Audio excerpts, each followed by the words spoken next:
Yo, welcome to the Zooted podcast. We're here again with my boy Gibbons. What's up? New co-host right here, Hector, and a special guest, my man from Esco. Man, real estate during the day and boxer during the night. Mm-hmm. Batman My by man. night, baby. Batman. Raul Gato Garcia. Negro. I'm about my money, secret you can hide. If you fucking with me, I'm a PIMP. Now what you see on TV, no Cadillac, no greasy. Head full of hair, bitch, I'm a PIMP. Come get money with me. Yeah. Yes, sir. Yes, Raul sir. Garcia. Thank you for having me. Thank you for coming. Thank you for coming, Thank man. you, man. How you doing? Blessed, brother. Blessed. To be honest, to start off more than anything, as it's an honor to be here to continue sharing part with Bryce, and through Bryce, I was able to meet you, and just being able to always be consistent around great people that continue to motivate me, doing great things, which fulfills always a question of like, am I alone? And it's like, hell no, it's just you're amongst elite, and that's how I feel right now. So yeah, man, that's Hell how yeah. I feel. Thank you. Hell yeah. Thanks a lot. Hell yeah. You just came from practice time, huh? Maybe less than 30 minutes ago. Yeah. We were out there hitting the ringer. The second day of camp. We have big fight news coming up that this is actually exclusive. Heck yeah. Nobody yeah. knows. We're still working contracts, still working different things, opponents, different things on that. But we finally have a date. Team is engaged. Camp is ready.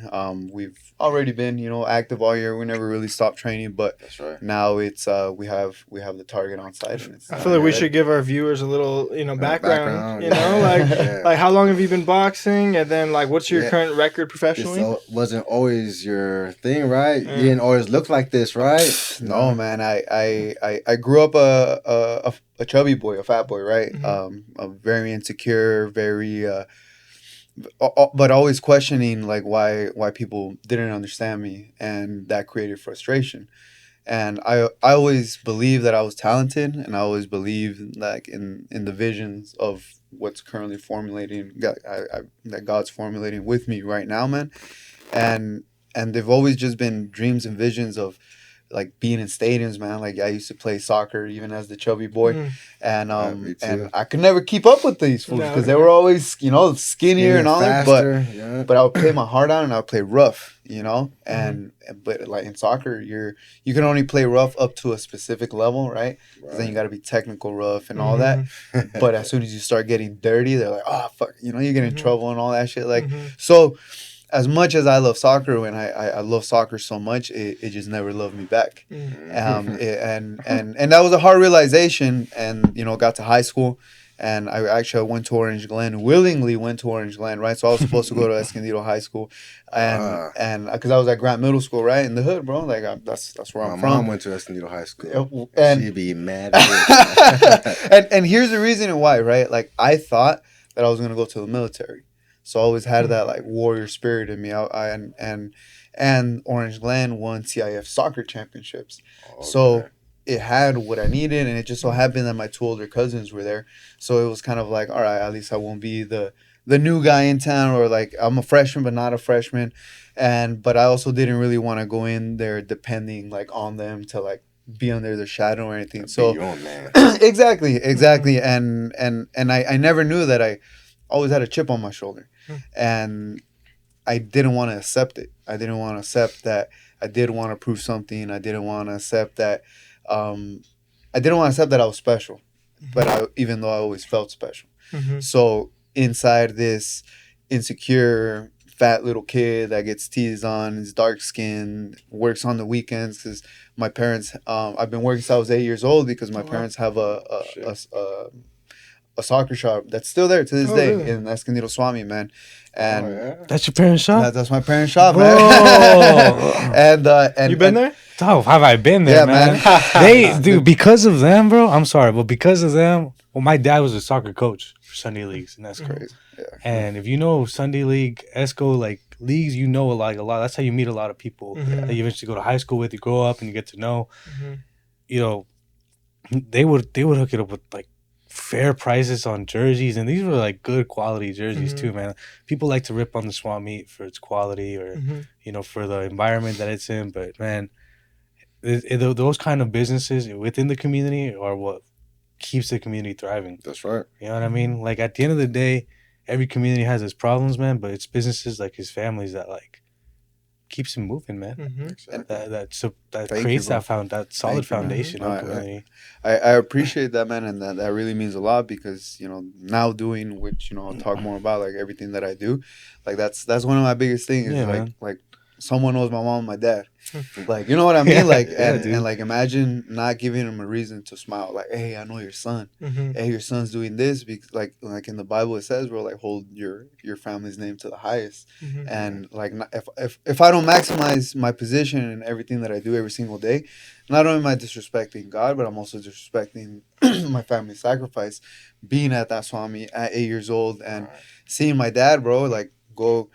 That's what really like and this is the first time I share it on camera, is like that what really took a toll on me was seeing my dad go through depression, right? And so you grow up and you see the Man of Steel, but when you see the Man of Steel fold, it's like oh shit, like is that gonna happen to me? And one of the biggest things that and my character in my heart, it actually comes from my mom, because my mom didn't let him down.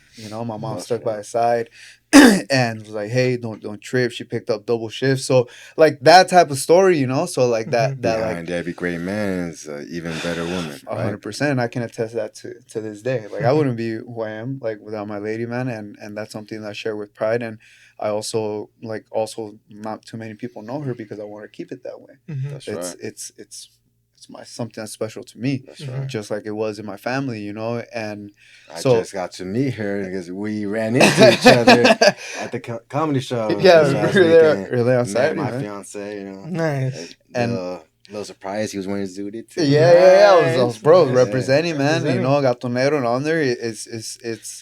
It's just like I like living what I say I am. That's right. And all love, homie. thank you, bro. I appreciate that. And to that story, is that attestation, bro, of like dang, like my dad at his own will, like he came back from it, started at the Swami. His boy came from Mexico and was like, yo, like why you tripping?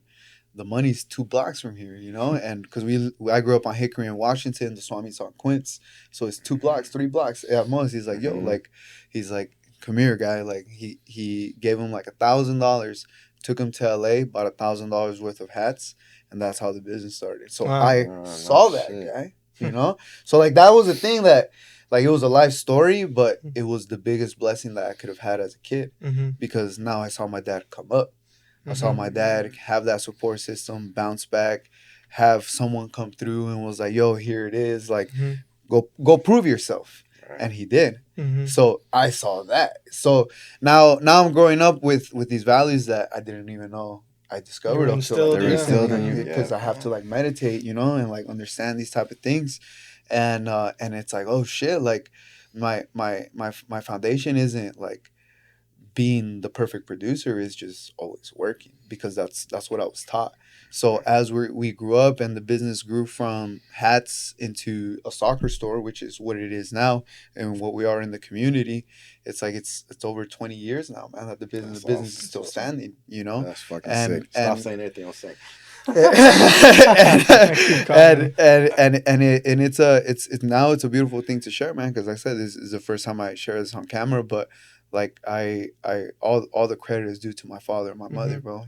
So now, growing up, I was there every Friday, every Saturday, every Sunday, and I got made fun of. I used to be called lawnmower, Swami boy. Thought I was fat. So I'm growing up with all these things, guy. But at the bottom of my heart, I'm motivation. Like, well, fuck you guys, like somebody. And here's the thing, though, is like people that would come talk shit, like middle school, right? Call me fat. They would call me whatever the name is. And then I would have to run after him, but I didn't understand that was just them being little bitches. So as long as if I would have understood at a younger age that I'm way more powerful than they are, and not only that, but in order for them to feel some sort of satisfaction, they have to run.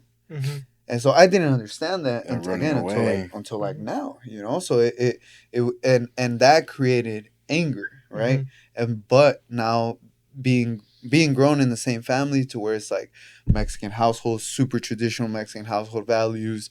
You don't question, the higher people, your elders, do what you say. So I was brought up with all of that, but inside of me, it's like, why?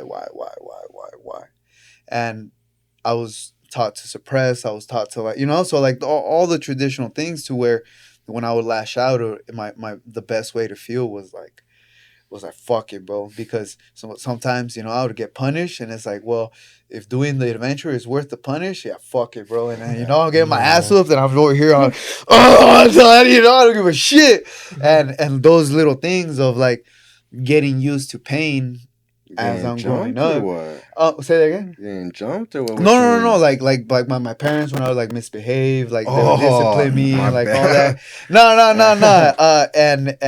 And so those type of things, it like you absorb pain, but you're not able to dish it out. Yeah. And that's another thing that carried over into the fighting. And so as I'm growing, as I'm developing, I get to high school, and Orange Glen is like. Mm-hmm. It was the pivot point. Like that was the pivot point where I started manifesting my visions into reality, and it all started walking in my freshman year, and I was in. I used to clown on people for playing football, right? And I signed up for a health class. And why is that? Sorry, I'm a football player. I need to know that, bro. One. Yeah, because I would clown.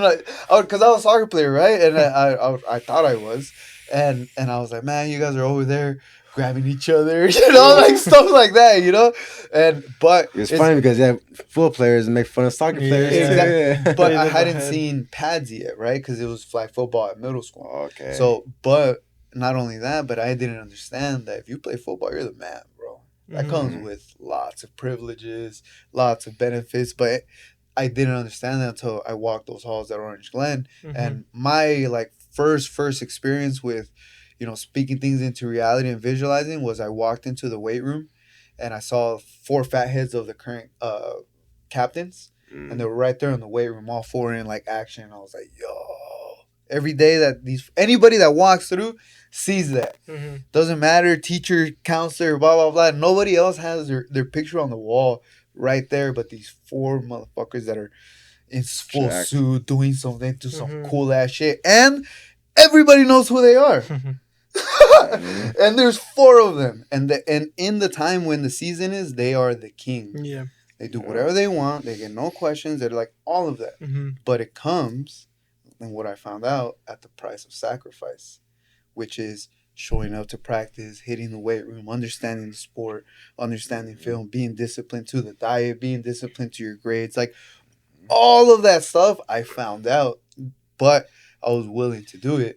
Because I said walking in, I was like, that's going to be me my senior year. And it fucking was. So when that happened, it was like... So you got a big head? I got a... Yeah, bro. It was right there, bro. My picture on the wall, the whole thing, bro. And it was... And that was like... Bro, like, how was I not going to be motivated? How was I not going to develop more leadership type characteristics? Like, not only did I make something happen that I said it, like, I didn't share it with nobody, but I believed it. Oh yeah. And it happened. And then I was like, oh shit. What if I start talking shit, and then I started messing with it. And as soon as football was over, like I almost went through an identity crisis. I was like, what the fuck? Well, what am I gonna do now? You did football? Yeah, 4 years. So I ended up going 4 years. So freshman walked in. And then, but I had never played football in my entire life, bro. What position did you play? Right guard on the O-line. What? I'm maybe an inch taller than what I left high school, man. No but way. it was this guy. That's right. Because you line me up especially against if you're a lineman. Yeah. And I played nose guard, and that always played to my biggest advantage. That's right. Bro, we played Westview. They had giants. I played nose guard. There you go. So you have the gap fill. I have the penetration. It's same thing. It's two different. Hey, I'm not Diddy. but it's like because, and that's where I started. I'm utilizing myself as a weapon, not as a player. And if I can understand the reads and I can understand gaps and just think a little bit, my disadvantage is size and strength. But I'm smarter than these motherfuckers. I'm faster than these motherfuckers, and I'm probably equally as strong because I was pushing 255, and I was squatting 325, like repping, and like So everyone knows because they can't tell right now. How tall are you? I'm like 5'6" on a good day. On a good day, if I'm wearing the heels and That shows that fuck says a it. lot. 5'6", right guard, nose guard, Yeah, nose that's tackle. crazy. And 5'6", that's crazy. That's crazy. and that means he got heart. You know? that was it, man. Like there was no other answer, because I lacked everything except the variable, which is fuck you. Yeah. I'm gonna put my helmet in your fucking face, drill by drill, play by play. You're gonna hate lining up against me. You're gonna hate, and at the end of the day, bro, you're gonna see my helmet, and you're not gonna be able to say shit. That's why I punked you, bitch. See you tomorrow. See you next play. And You how did that transfer over into like mixed martial arts?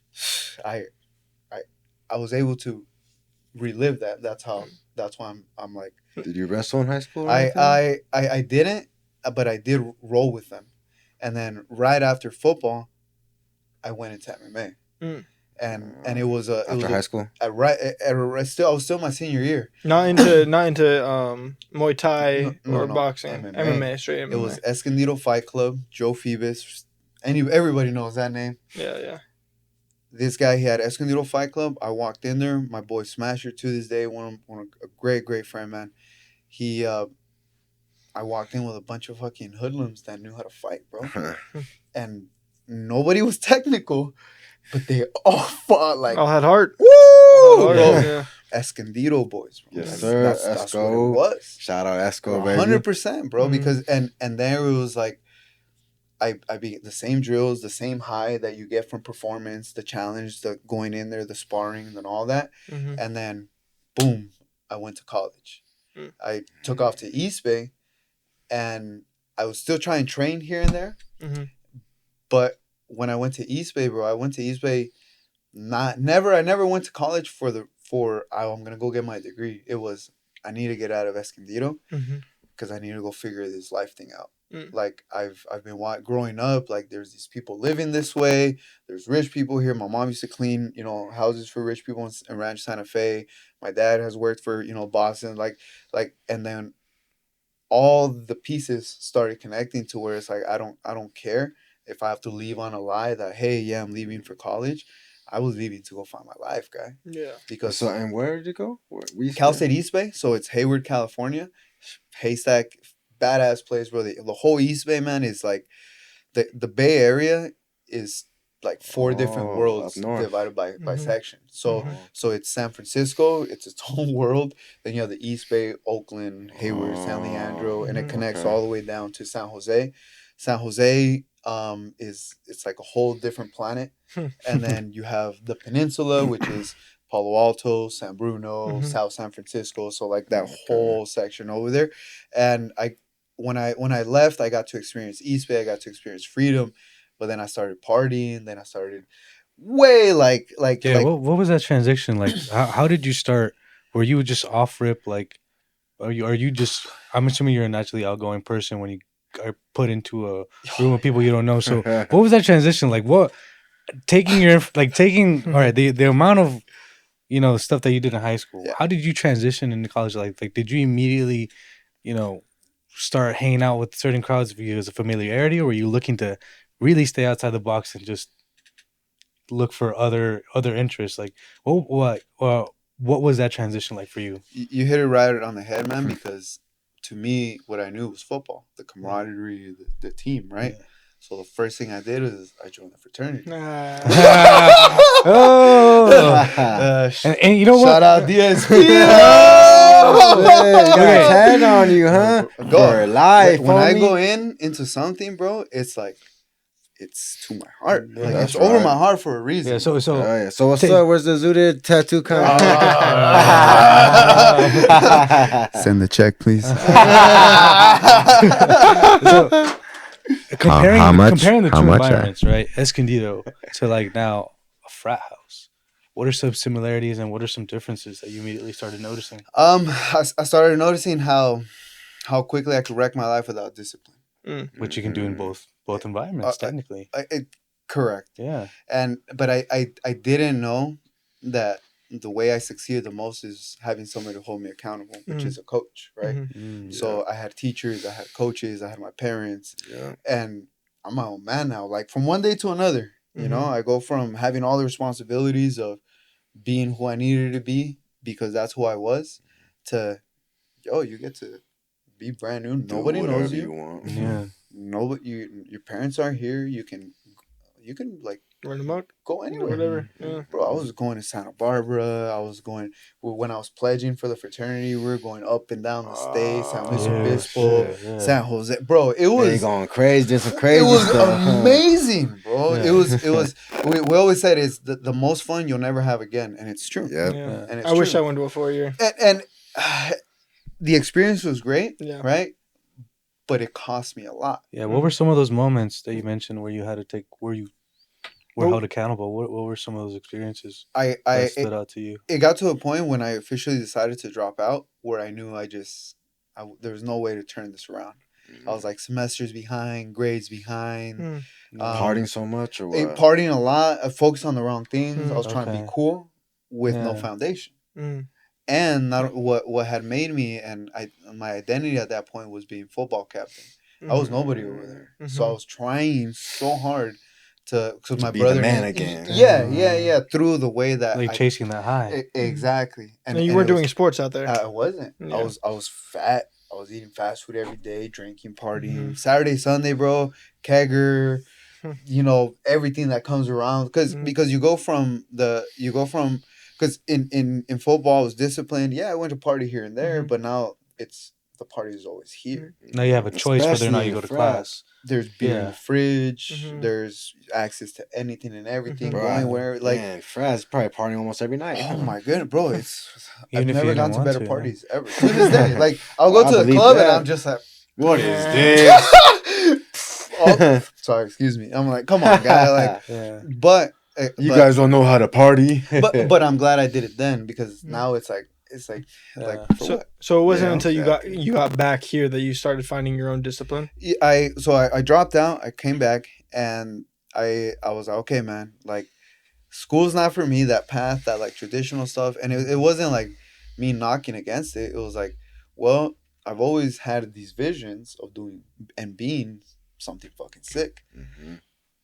Well, if the key to this country is having money, then why don't I know how to make money. I know how to sell. I'm a hustler. I communicate well. I'm educated. I at least have 2 years under my belt of some sort of education. Like, you know. That's crazy. I dropped out after 2 years too, bro. And it's that halfway point of the maturity and I'm assuming you can relate of like, is this really going to be for me? Because on the other end of this degree is another master's, right? That's what you're supposed to get. Just getting a paper for what? And then we doing where we're at without that piece of paper. That's what you know what I mean? And then they were all like the system works for some people because some people are like at the top of the system. You know, like my lady I tell all the time, like we're the complete opposites. You're winning in the corporate world. Why would you want to try to win over here? Like let me take the lumps and then secure the position. Because on a rainy day, there ain't no sweat.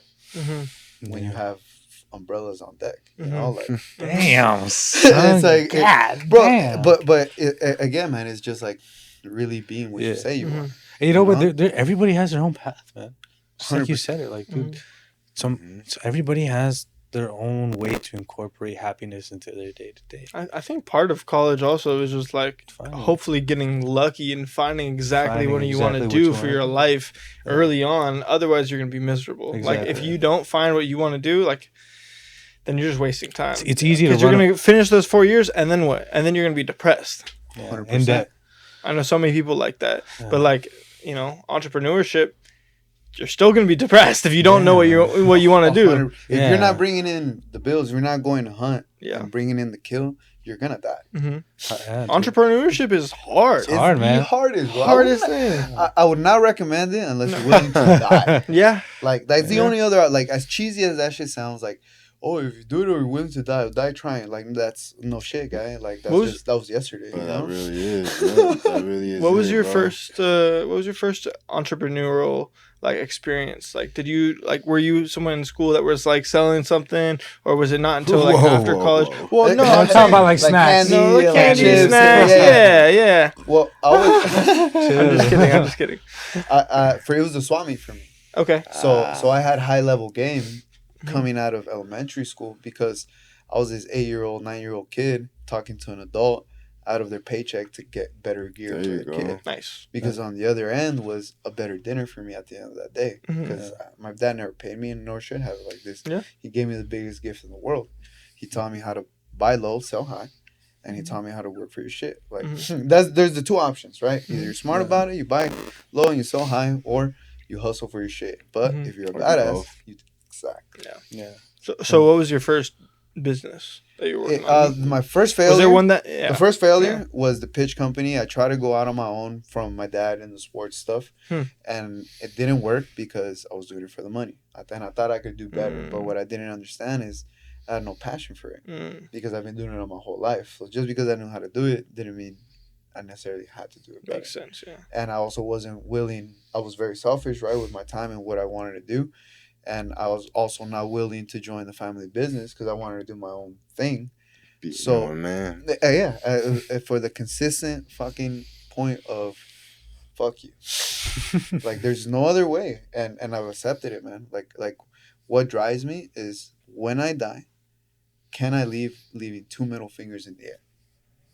And on my last breath, did I live true to what I said, true to my word, true to God? And if on that last breath, the boxes are checked, guy, to that last second, I think I'm going to be all right on whatever comes next. And I hope it's beautiful. And now as a grown man, like, that's how I really take it, you know? So as soon as that transition came into my life, it was the blessings, bro, and I'm here with you guys now, you know?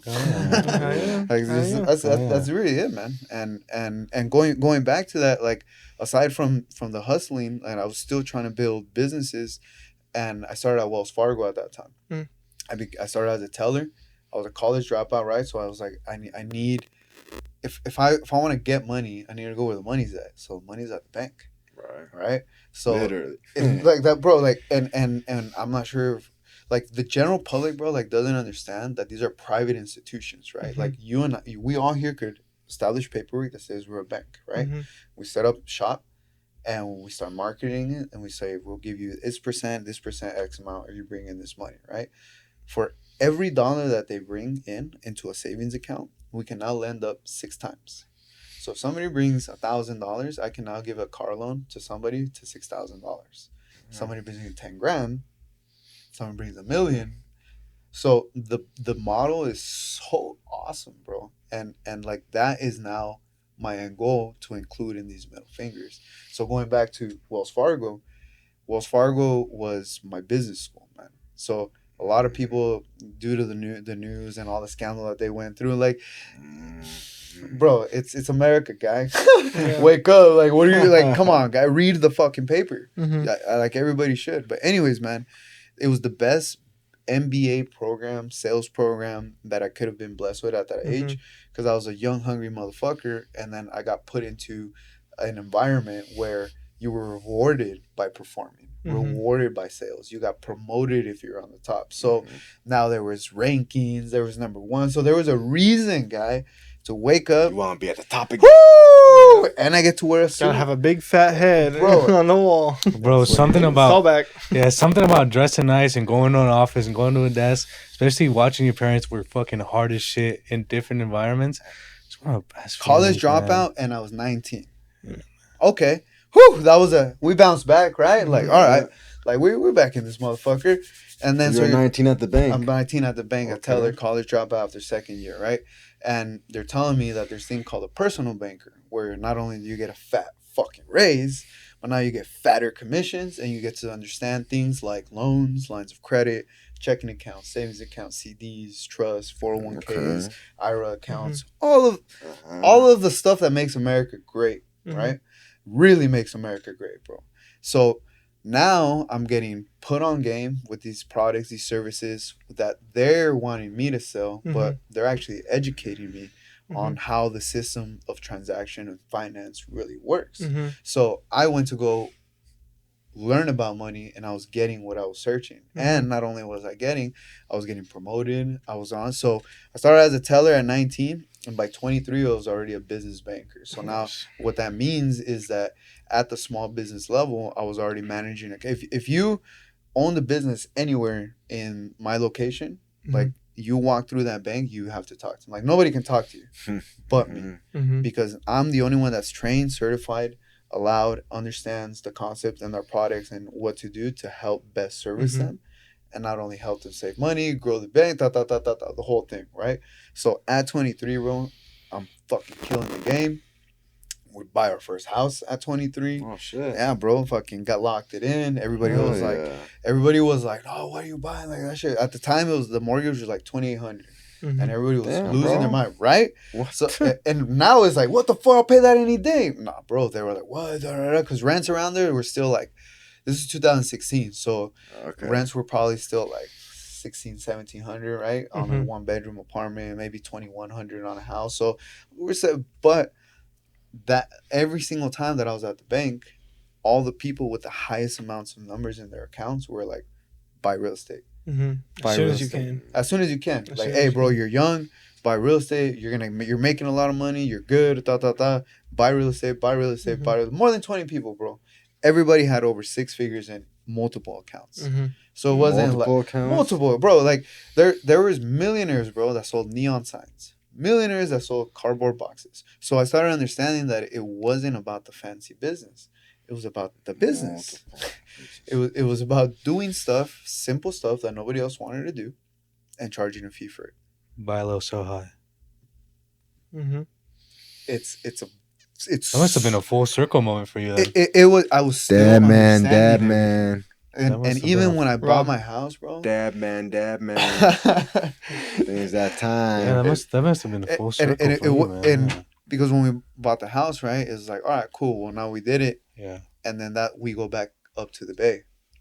So we bought the house, rented it out right away, moved up back to the Bay, and I go from business banker at the regional level to business banker in downtown San Francisco on Market Street. Oh, wow. Holy shit. Second grant, bro, it's beautiful. You can go on Market Street, bro, second grant. It's the most beautiful bank building, like, on the block, bro. It's right in front of the Four Seasons. And, bro, I go from Oceanside, Rancho El Oro to top of the game, you know, and it's headquarters, and it's this. So I'm there for about 6-7 months, and then boom, promoted to corporate business banking. So now I'm a business relationship manager, bro. I have the whole package, right? Killing it. I have the whole package. I don't have a degree. Like, this is a college dropout, bro. That's killing the game. That has the business and all that. On self-taught, I'm taking everything you're teaching me. I'm doing what you're telling me, and obviously the performance in there. All my bosses love me. My clients speak great of me. I'm not burning any bridges. My rep is clean. Like, I'm doing the fucking right things, but I'm motivated by my ego of wanting to have all of that. And it was me again, still trying with that fucking chip on my shoulder. Thank you, Dad, to man. Prove to enjoy. Cheers for both of us, my man. Cheers, cheers. I know you can't. Cheers, brother. I want to see this.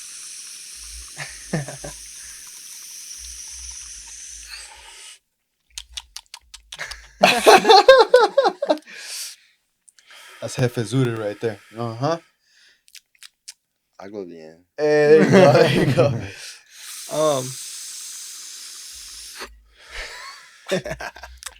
It's just so good. Hector, would you like one? I would love one. Let me pass down, please. Oh man. Yep.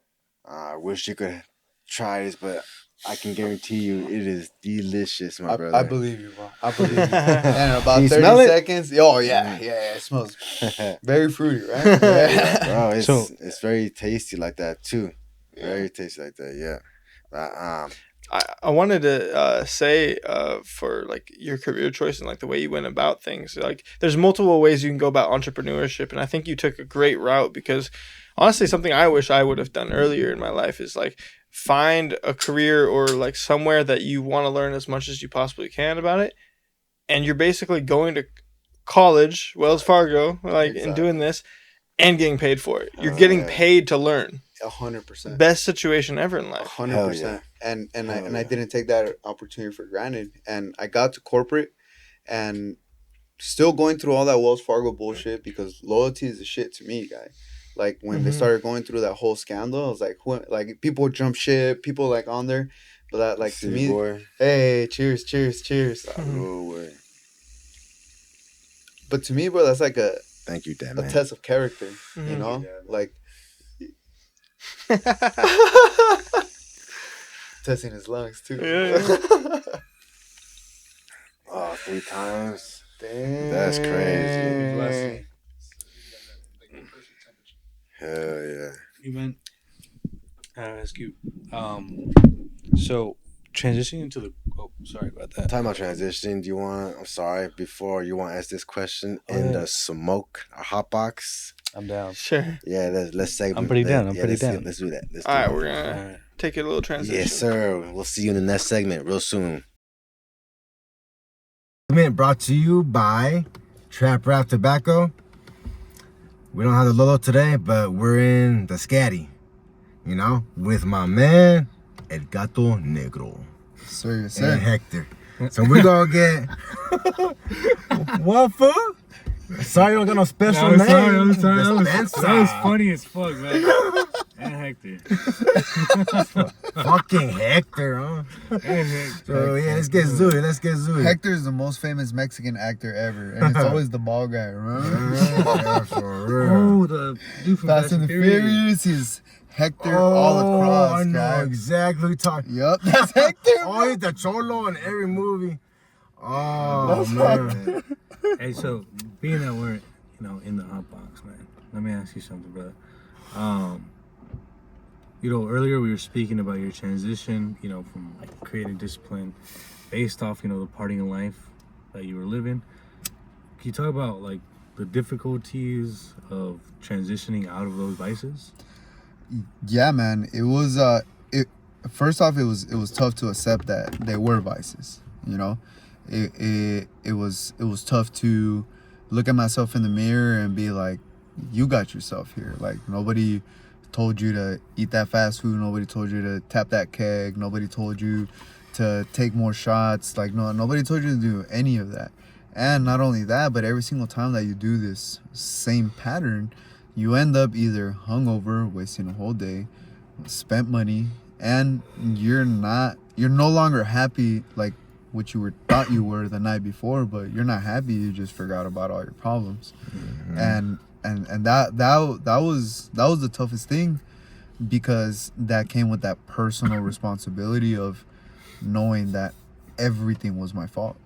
But it was also very liberating, because now at that point it was less of a I need to stop drinking and more of like, when I drink, like, why don't I first just start off, try to enjoy.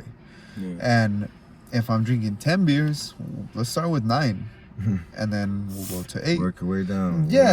And then we'll go, and then we'll find out if the alcohol is the problem or if you're the problem. And my answer was, no, alcohol is a problem.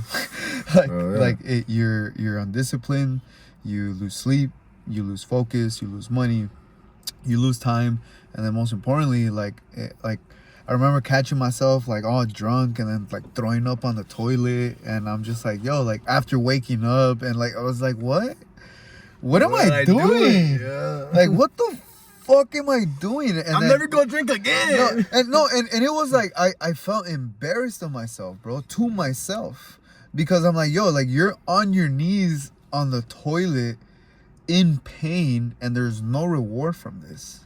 And you did it to yourself. And I did it to myself, thinking that I was helping myself and being cool. Thinking that, this is how the other people enjoy their time, so I should do that too. But then every single time I begin to follow is when I get in trouble. Every single time that I, instead, not accepting that I have my own identity, and it took me a very long time to accept that it was the best option to be different. Because when you're the same, just like school, just like all the other traditional paths, like, they just didn't work for me. It's not that they don't work. It's just that I was the variable, and I continue to be the variable, that I do not function well in systems, you know? But yeah, man, no, I appreciate that question, because it was a long journey. It was years, man. It was years. I think when I finally accepted, I was like 25.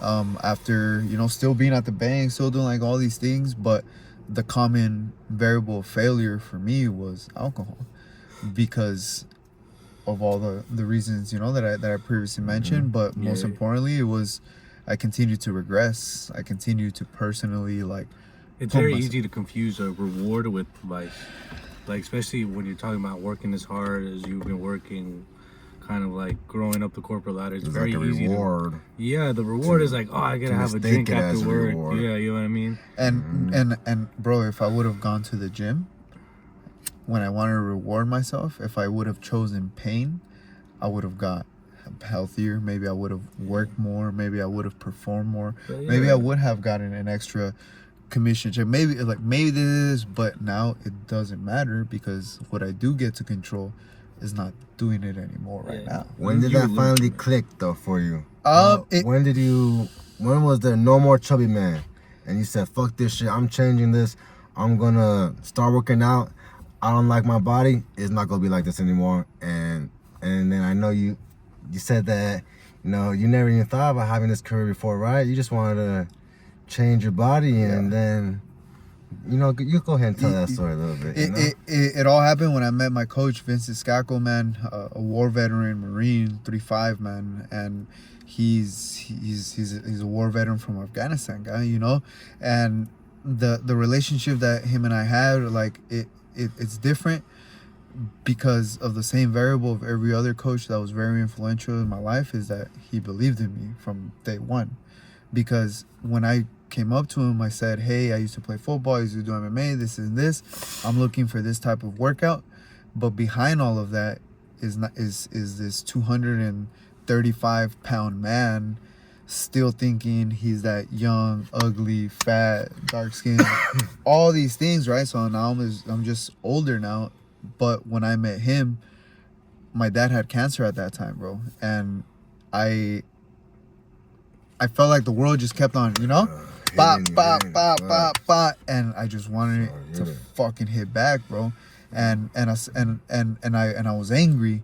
But then, bro, funny enough, in a drunk night, I was crying. I was, you know, everything was going on, and in that drunkest time, I came to the decision, and I understood, bro, that I wasn't mad at God. I wasn't mad at everything. I was mad at life, and it was okay to be mad at life, because life is the variable of the gift that God has given you. So if you can control life and punch it in the fucking face, because you got to make it to what you want. And then that's when I understood, oh shit, I could fight back. So then I met Vince in 2020. They closed the year, the gyms, right? I was the 24. I was barely on that grind, so I had already rolled into it. They closed those gyms, and I was like, fuck, I want to keep working out. And the only gym that was open was Self-Made Training Facility in San Marcos. So you started boxing in 2020, right? Bro? 2020. Well, I started boxing when I was 13. They closed Pennsylvania in Esco. They closed that gym. And then I go back in MMA when I was 18. So I'm like in and out. Yeah. And even when I went to East Bay, I was still training here and there. And even when I went back with my lady to East Bay, we signed up for the UFC gym. So it was always like, very reliable. There, bro. It was, but I didn't know that it was gonna be like what it was. But every single time that I like punched the bag, like I just felt great. Sometimes it's hidden in plain sight, bro. It's like I those feelings were always there, and just exactly that, bro. I didn't know, like, but also like I think if I would have tried to do it then, like it wouldn't have been the same. No, everything happens for a reason, bro. Like the path of life.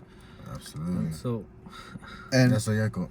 yeah, man. So I meet Vince, and then at that point, man, like he taught me how to believe in myself, bro. And the way he taught me how to believe in myself was he was believing in me, because every single time, like the relationship where we have right now, bro, it's like I joke around this all the time, but it's for real. Like I just don't ask questions. Like I'm not questioning guy. That's not my job. My job is to get shit done. So if I ask questions, we're wasting time and I'm holding us back from the objective. When I make a mistake, he corrects me. And that's when I know I'm making a mistake. And all I have to do is make the adjustment. Right. And then I'm better. It's so like 1 + 1 = 2. And not only that, like I want to get better. I have the desire. And you formulate that. I think that's the best relation between a coach and an athlete, bro. Because he never planned to coach. And then we met each other in 2020. Mm-hmm. I walked in and I said, I don't want to be fat. I used to be great. Make me into a machine. And he took my ass and he took and made me fucking, hey, I thought you wanted to be a machine. I thought you wanted to be this. I thought like I would flake on sessions because I was a little bitch. There was just no other excuses. And he helped me grow out of that. Because it all happened when one day I'm driving and then he calls me and he's like, hey, what's up, man? I was like, what's up, coach? He's like, so there's a smoker and it's on Saturday.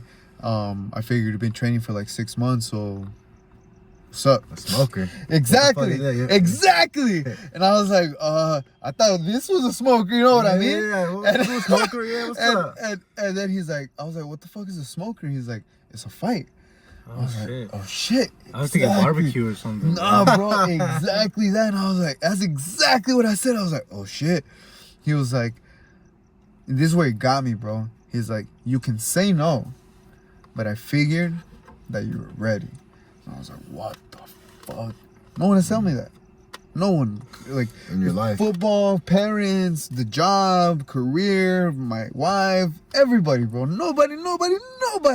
And then this man said it, because I think you're ready. Well, coach, all right, fuck it, I'm down. At that moment, instead of fuck it, I'm down. Dude. I pull up Saturday, guy.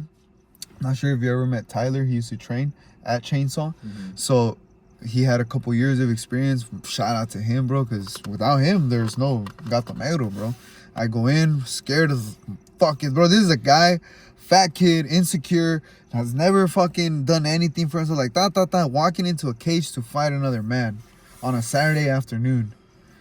I go in there, bro. Round 1, I'm landing right hands, overhands. I have no technique, but I'm fucking fighting, you know? Yeah, and then I'm landing shit. I'm fucking, I had a fractured ankle, not a fractured, a sprained ankle. And I had that shit wrapped. And in round 2, we go back in round 2, and I see him load his leg. And then out of protection, because I didn't want to check the leg, I cross-checked, bro. He's swinging his fucking bat. It breaks. No fucking way, bro. I see him take a step back, and I see him go down, and I was like, his leg break? His leg. Fucking block? Bro, because it was a cross-check, because I met momentum with momentum, because I was trying to protect my leg because he was loading it. And technique-wise, you're never supposed to load, right? Like, now I know that. And because I saw him load, I was already taught at that 6 months, bro, how to react to that. And knowing that I was injured here, I had to use my other weapon. So I cross-checked, and I'm meeting bat with bat. I think he already had an injury. And I was just like, well, and when it happened, I was like, oh, like, he'll get back up. And I was like, oh, shit, he's not getting back up. And then it was like, what the fuck? I did that. I'm a warrior. And no, bro, like, I couldn't believe it. And I was like, oh shit. So the day passes. I'm like, I'm still processing, Bro, I get to the house on the end of that day, and I was like, I think I want to do that shit again. I was like, I broke somebody's leg. Like, that has to mean something, you know? Like your first I'm fight. a badass motherfucker. At that moment, I still didn't believe, bro. Like, and that's how special Vince is to me, bro. It's like this whole transformation of who you're seeing today, bro. Like, this was the man that, like, put the gasoline on the fire because everybody else was putting water on it. Mm-hmm. But it's an infinite fire. And he sees the fire, and this man who's a fucking war veteran that lives in the fire, how is he not gonna be able to be the chef, bro? when he lives in the fire. Yeah. Like, we train in the fire, we train in the trenches, we train like, and then, bro, like going back to the story, second fight, we go out to Orange County at Dragon House Gym to have another smoker. Boom, TKO. TKO on second round. Homeboy runs out of gas. Boom, I'll punch him, stop the fight. Second W. And then chainsaw. We're taking smokers there. I'm prepping for a Muay Thai fight. My opponent pulls out same day, and then Jake is like, "Hey man, we got a boxing match for you, a boxer, because your boy didn't show up." He's like, "Or you don't fight." I was like, "Fuck!" I was like, "We've already been training like 2 months." I was like, "Fuck it, guy."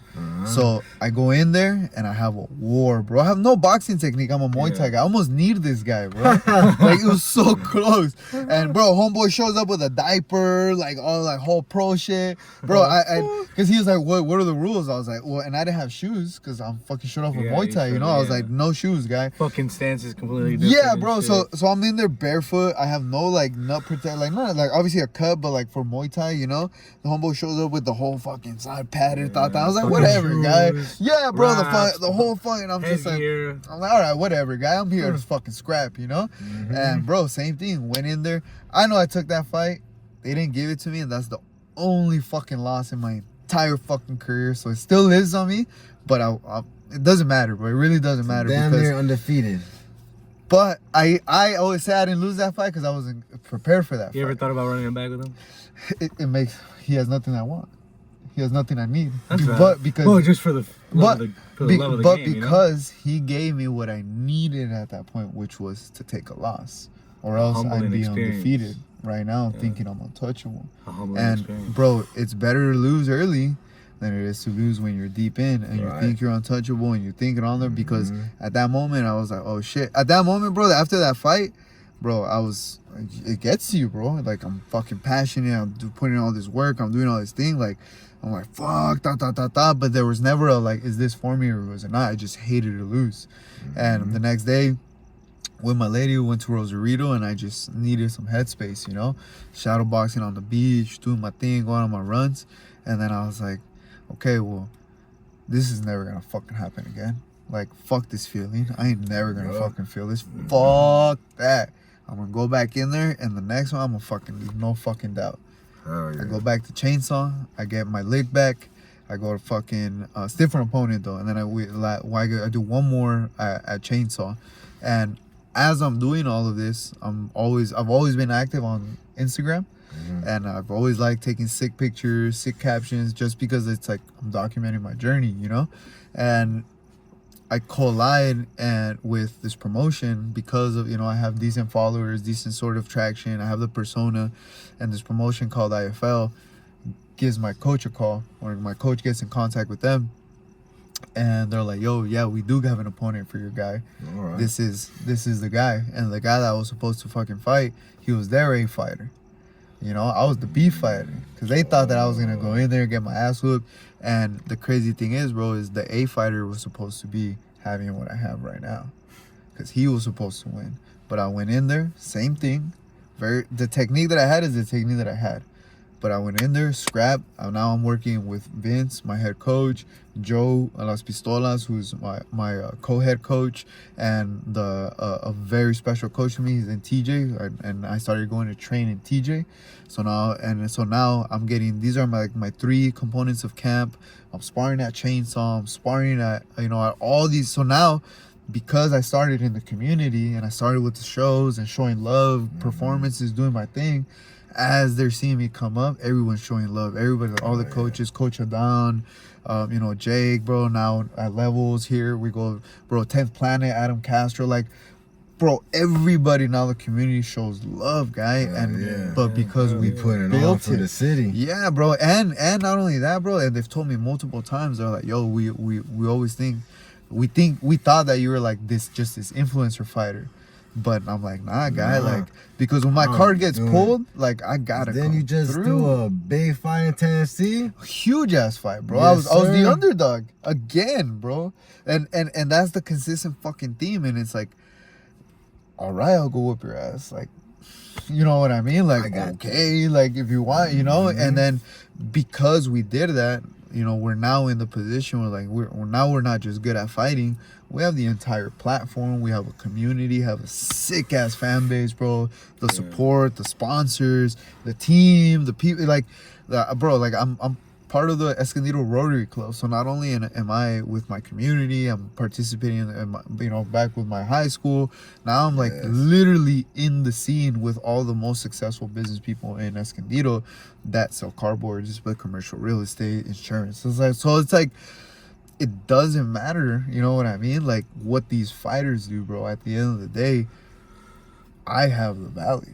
I have the marketing channel I've built. Like now I have, you know, the in-house media. And on top of that, bro, that's just El Gato Negro. That's not even what I do at regular Raul Garcia. Like that's not even any of my businesses. That's not even any of the shit that I have done and built for alongside my team, but built for my family, you know, for the future. So when I do reach that moment of death, everybody's good. It's good. And that was one of the most liberating things too, man, was I'm gonna die, bro. Like I almost died last week. I was taking an Uber to fucking practice, bro. And we're taking a left on Santa Fe. This car is not stopping, bro. My Uber's taking a U-turn. And then, bro, I promise you, guy, I look over and I'm like, oh shit, this guy's really not stopping.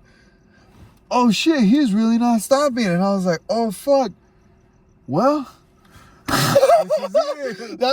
what else am I gonna do, bro? And then at that moment, bro, I promise you, guy, as soon as I said, well, fuck it, the car goes, my Uber fucking speeds the fuck up. I was like, oh shit, I almost died. He pulls up and he's like, yo, I'm so sorry. I was like, no, guy, I didn't die. Damn.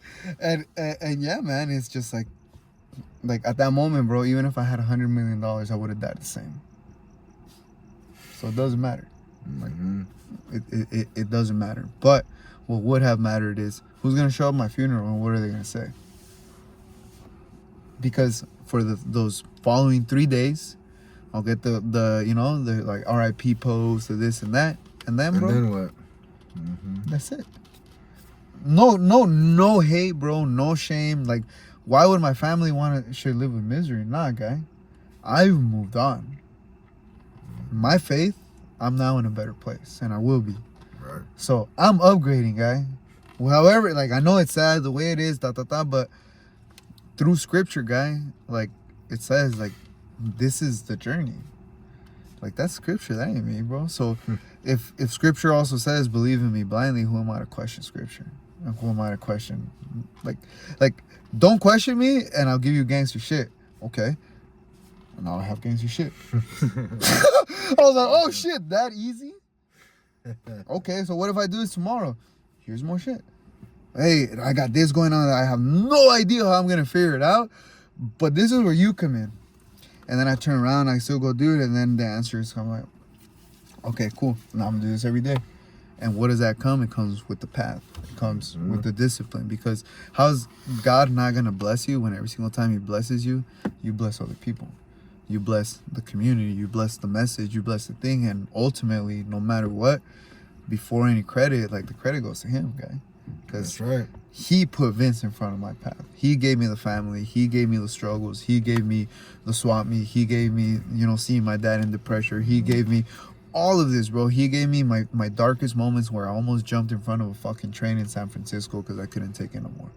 Really? And then I didn't say, and at that moment, bro, it was like, but what about mom?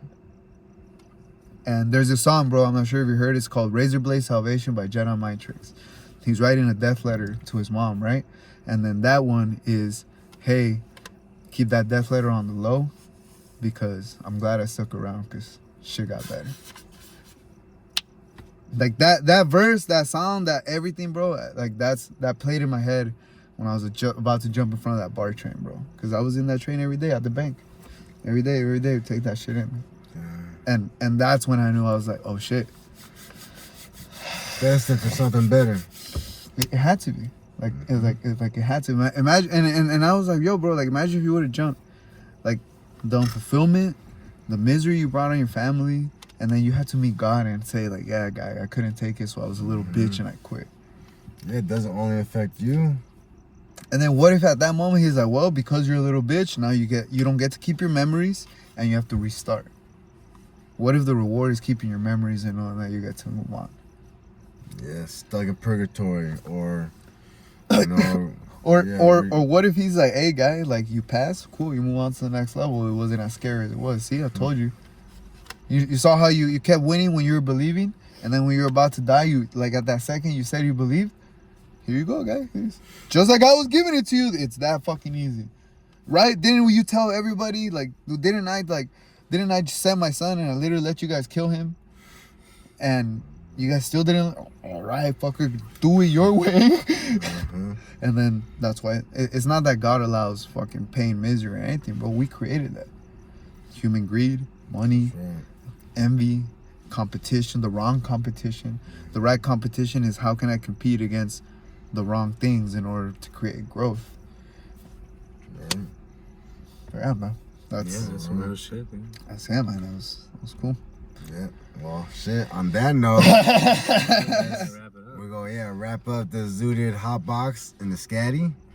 Thank you, Raul, yes, sir, aka yes, sir. El Gato Negro. Yes, sir. Yes, sir. Thank you, Trap Raps. Yes. Thank you, Trap Raps, for getting me well. Shout out Trap Raps. I am Zooted. Are you Zooted? Yeah, we're gonna finish this back in the circle. Let's go. Let's go. Let's go. Thank you. Woo! Zooted, baby. And we're back. Oh shit! Too excited. Hit my microphone. Sorry. Yeah. Yes. Thank you. We're back, my man.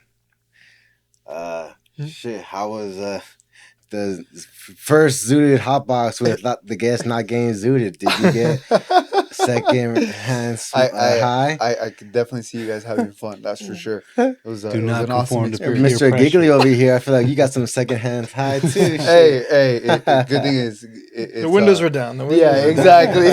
But it was good. It was fun. Awesome. I heard some good conversations. I was gonna say, it felt like we got deep. We got deep into those. I think the Zootedness helped, right? Yeah, man. Had me zoning out, bro. I was fucking. That was good, man. Story times, yeah, man. That's fun. Well, yeah, I just wanted to ask you now that we're back about how like fighting has transferred into business and like how that helped you start San Diego Sign Setters, and I just wanted you to talk a little bit about the businesses that you got going on for yourself right now. Yeah, no, great questions, man. Well, to begin with, you know, everything that I get from fighting, I apply it immediately into business because it's don't cut any corners and don't leave any stone unturned. And what I mean by that is, if you're gonna do something and charge for something, give more than what you're charging, because then there's no question on the double up, on the re-up. So my biggest thing is, in the absence of value, price is an issue, right?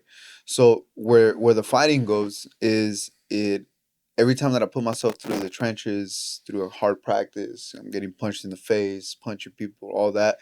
Like, it's very hard to feel fear in the business world when you know that who you're standing across, like, it came down to it, like, we both know the answer.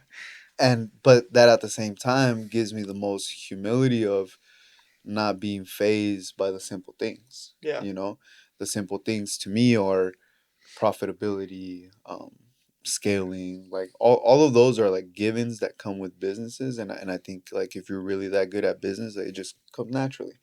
And so when I carry that over into business, now I get to really pick and choose who I do business with, and it's more of what kind of human are you, and it goes both ways. Even if you're buying something from me, it's like, when people get their mortgages through me, when we buy a home or sell a home for them, like when we do business, man, it's everybody has to win.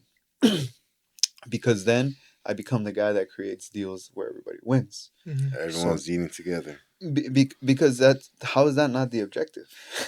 Like, you're coming to me for my creativity, my establishment, my network, what I do, how I know how to operate, my experience, my life experience, all my durability, my willing to fight. So if you're coming to me at that, why do I need to ask you what if I'm doing what I'm doing right or wrong when this is what I'm doing? Like, if you're the buyer, your job is to be the buyer. It's not to be the loan officer or the real estate agent. Like, no, that's why you're hiring professionals for. And if you're one of those individuals that is like, oh, but I need this and this, and we're like, hey, I just don't think this is gonna work out. Thank you so much. But the type of agent, the pushover, the this, the that you're looking for, it's down the street.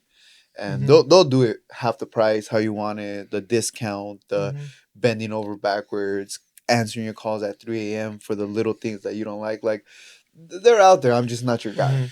So setting that and really turning away business, like, you want me? Oh, because the standard price is 6%, right, for any real estate transaction. Is it? Yeah, that's the standard price, right?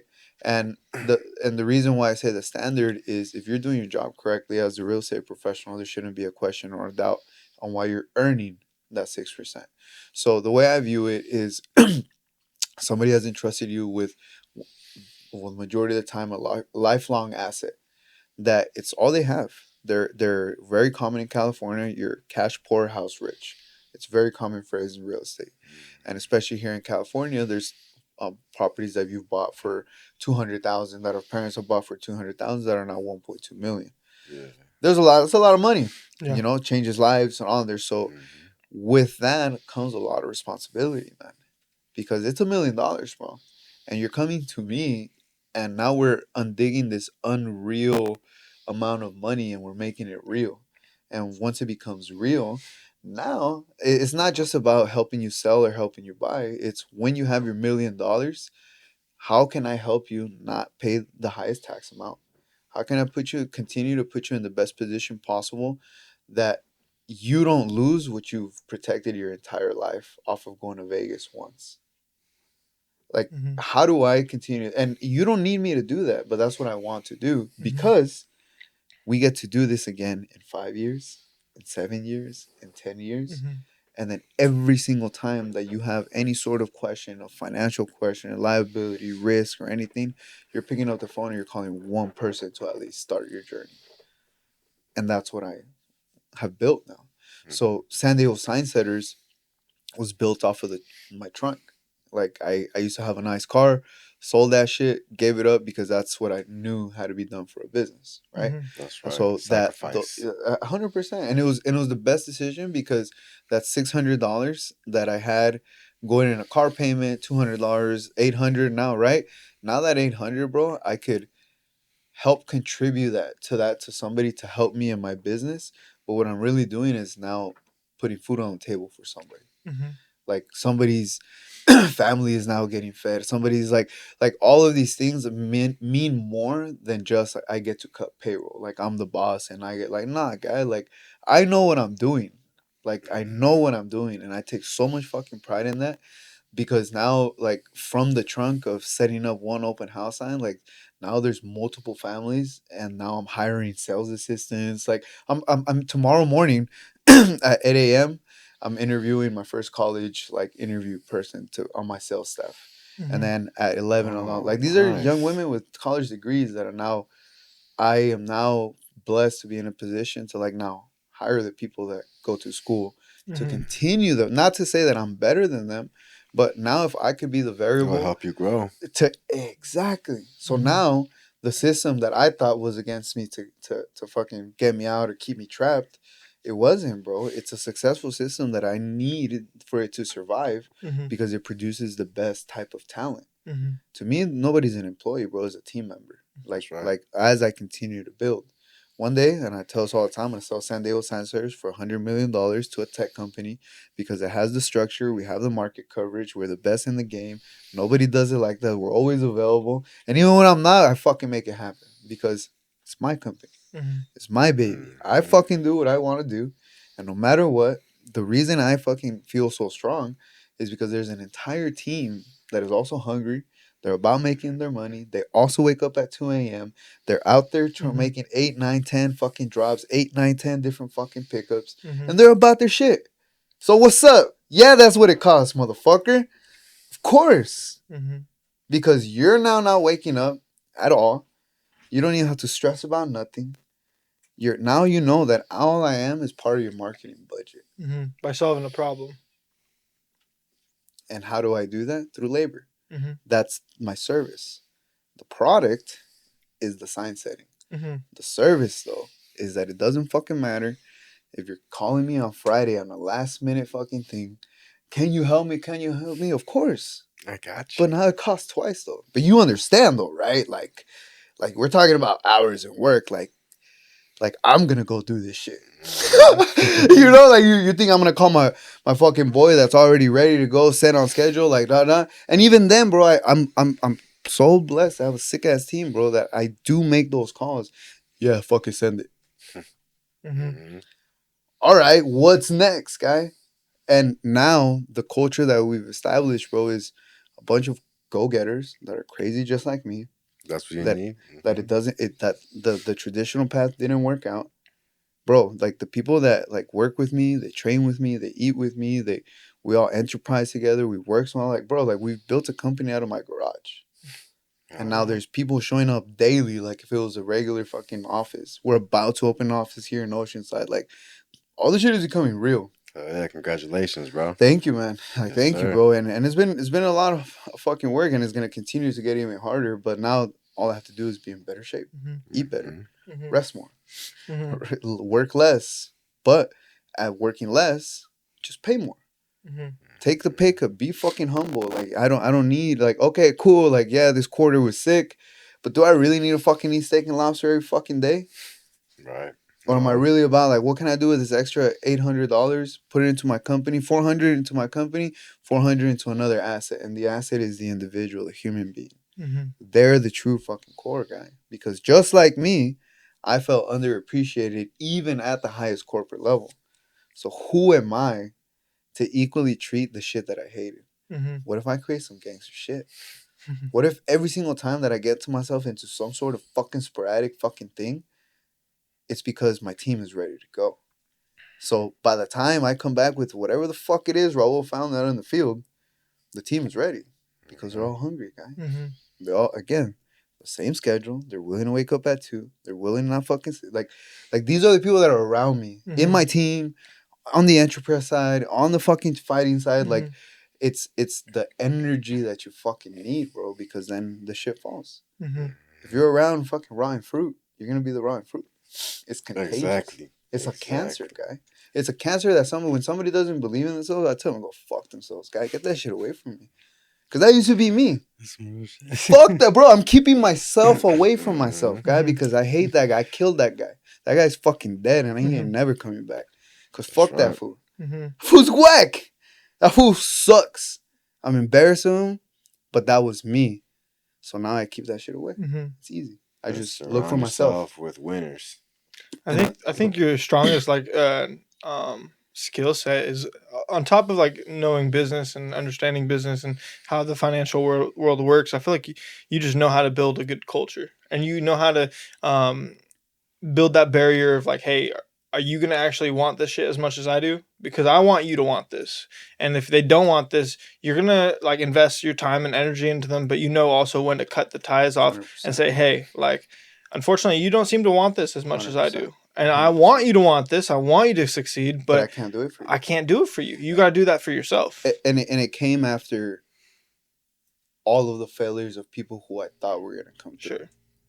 It was the people that came and told me that they were gonna do this and they were gonna do that. Young me needing the help. I'm like, fuck yeah, guy, I got you. But that comes with fucking snakes. It comes with skunks. It comes with chameleons. It comes with the part of the animal kingdom, guy, that you don't need around killers. Like you need if I'm a fucking hunter, guy, I'm telling you I'm the black cat. I'm not telling you what type of cat I am. I'm all the fucking cats, guy. It's just what day is it? And who are we gonna kill? What do we need to get done? Am I gonna mob in the street in the hood? Cool, of course I'm a street cat guy. Am I mobbing in the jungles of Mexico? I'm a fucking Black Panther for me. If I'm over here on the business side, we're sitting at the table, I'm a fucking black lion, motherfucker. I feel like, not to cut you off, but like I feel like this is something a lot of entrepreneurs should understand is culture and turnover rate. There's a really high turnover rate in every single entrepreneurship, every single business. People are coming in and out, and rightfully so, because some people aren't going to make the cut. How have you continuously made those decisions and also keep like high, what's it called? Like, it sucks when you build up a team and you lose the entire team and you got to rebuild it. Correct. And you do it again and do Correct. It again. 100%. How have you like kept pushing through that? Because so many entrepreneurs, they build this team, they're thinking, all right, everyone wants it just as much as I do. And now we lost everyone a part of the team. And now it's just me and my buddy left and we got to rebuild it and then do it again. How do you keep doing that? That's what I signed up for. Yeah. There's like this. I prayed for a full plate. Now I'm not hungry. Mm-hmm. How am I going to bitch? So, and to be even more specific, I accepted that not everybody's supposed to be saved, guy. Sure. Some people are supposed to walk through this world lost, but that's on them because God has given them the same 24 that He's given us. Mm-hmm. We're just simply choosing to do different. And then not only that, but when they ask us now, right? How many people ask you, what's the secret? What's the fuck? There's no fucking secret. It's go until you're believing something so big that you don't even know what the fuck you're doing. You don't know what you're chasing. You don't know. And then shit happens and then you're like, oh, well, of course I ended up here. Look at the last fucking 10, 15 years of my life. Look at the last 30 years of my life. Like, guy, how are you not gonna fucking fulfill this and be and accept this and like this is a blessing, this is the moment like you're supposed to be? Like, how am I not gonna accept it when the whole time like I was suffering and I was asking why? Now I'm not. Now my pains are worth it. Now every single time that I choose to go through misery is because on the other side is guaranteed results, guaranteed status. So now every path that I take, it has to be hard, it has to be miserable, it has to, because more than likely I'll make it in there alone. And that's all I need, because through that is the tunnel of diamonds. Well, this is my fucking diamonds, motherfucker. You guys didn't want to fucking go through the tunnel. That's not my fault. So now what? I came back and I bought the whole city and I'm supposed to be for you, guy? I didn't stop digging, motherfucker. You folded after your fucking pipe broke. I had to fucking keep going. That shit was wood. Fuck it, guys. They told me there was diamonds over here. I'm about to find out. How do you find people that are also like-minded in that way? God has blessed me with them, bro. And again, man, like, I don't mean to be cheesy, but that's why I'm sitting here. Have you gone through a big turnover of people? Because, man, Hector and I can attest to that. We've had multiple teams that, for Zooted Farms that we thought this is the team that we were going to continue going on. We were going to make it to the top, get into dispensaries, do this, do that, and, didn't happen. Then we got another team, thought everything was cool and didn't happen. Like, there's been multiple people that have gone in and out of Zooted Farms. And, trial and error, bro. Yeah. And I want to know, how is that happening with you? You pray that God kills the snakes, and you continue knowing that it's not about the survival of friendships, it's the survival of the vision. Because on the other side of the vision is my mom being retired, my dad being retired, my family being retired. And not only that, but on top of that vision is the people that did choose to also be miserable alongside me will also be at that mountain. And knowing that deep, deep, deep down in my heart, when I said, yes, I'll help you, is because I meant it. They didn't. So now, when we both die, bro, you can't point fucking fingers. How do you keep that culture, vision, and goals so clear for yourself and the team? I'm gonna die. Yeah. Like I'm gonna die. And at my funeral, in those 36 hours that I'll get blessed with the respect of whoever shows up, I also want it to be people that I've never met. And I want them to tell my parents, I want them to tell my family, my kids, whoever. It's like, yo, that fool was the shit. Like, that fool was the shit. Like, why was he so angry? I don't know. He just was doing it. Had to fire him. For no fucking reason. I know. He didn't have to do it. I know. But he did. And because he did, my grandpa was on, my dad was on. When he sold his San Diego Sign Setters company, like, my mom didn't have to work no more. Like, guy, it's like, fuck money, bro. Yeah. Like I'm gonna die. Like, you think I give a fuck about now and bringing it to fighting, bro? Like, I'm willingly going to suffer and put myself at the risk of dying For your because on the family. other side, bro, is the shit that we see, like it exists. They have it. It used to be they have it. Nah, motherfucker, I'm gonna take it. If you have it, motherfucker, and you're holding it from me, then now you're in the way. Because I'm gonna die anyways. Like, like, what are we gonna do? Like, are you mad enough? Are we gonna fight? Okay, we can do that too. But more than likely, guy, 99% of the world out there that's mad, they're mad, but they don't even know why they're mad. They complain and all, but nobody looks in the fucking mirror, guy. Nobody says, "Oh yeah, I am the fuck up. It was my fault. I shouldn't have fucking drunken and driving. I shouldn't have stolen that money from my dad, from my sister. I shouldn't have lied to that family that trusted me with their assets and now they're on the street and not, bro, what the fuck? For what? For money? So you can buy for what? To impress fucking people you don't like anyways? God don't need that shit, guy. But like, guy, like imagine if you fucking like imagine if I can proudly say that because of my efforts and the foundations and the network and everything, there's no longer any homeless in Escondido, and I didn't need the city to do that. That would be crazy. It's the homies did that.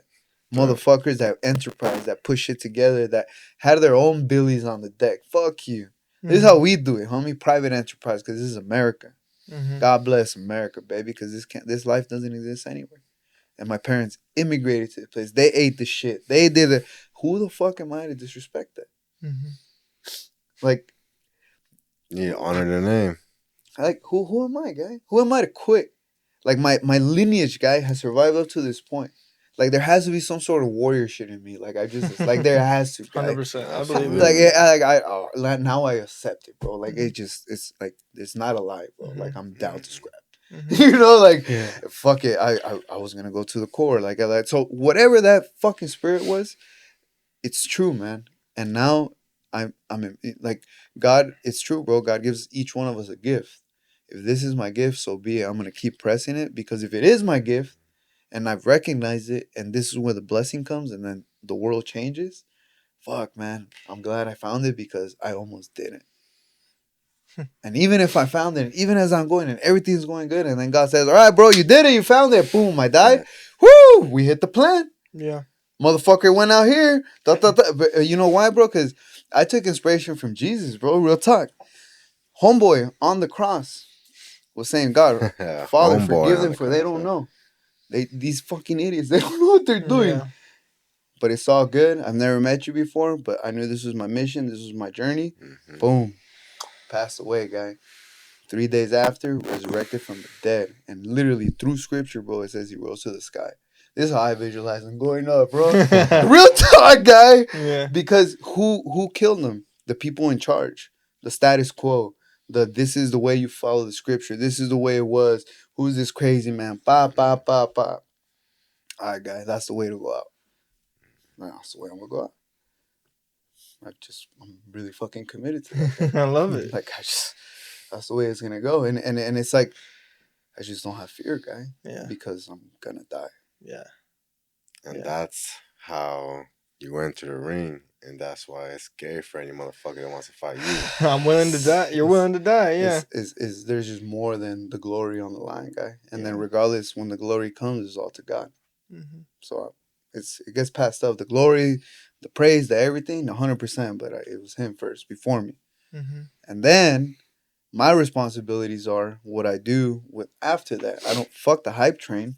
We got meetings. We got new sponsors to talk to. We got new networks. We got new fucking this, the marketing team. Hey, what's up, Bryce? Hey, let's take pics. I got bells. I got this. I got... Which we haven't talked about, you know. My latest sponsee right here. Yes, sir. Yes, sir. Yes, sir. Blessed you already to sponsor my guy right here. Thank you, man. And thank you for accepting the sponsorship. Yeah, 100%. And man. we are excited to be sponsoring you. Oh, thank you, man. Can't wait to help you with the media coverage and show up to the fight. Yes, sir. Yeah, we're gonna be right there with you. No, I appreciate anything that, you need, man. bro. And now that we're on topic, right? Like that's the next blessing. It's December 13th, Albuquerque, New Mexico. Yes, Getting sir. featured on a really big card.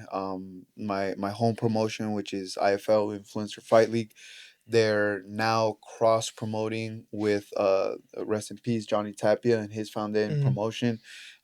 So his family's putting on the show and they're co-collaborating. So now next year there's plans where there's going to be way more shows. We're going to be way more active in the fight scene. And IFL, man, I have nothing but great things to say about them. They opened the window. Even though I started off as the B fighter, right, coming in with that guy, it didn't matter, bro. When I went in, I performed. They're like, yo, we fuck with you.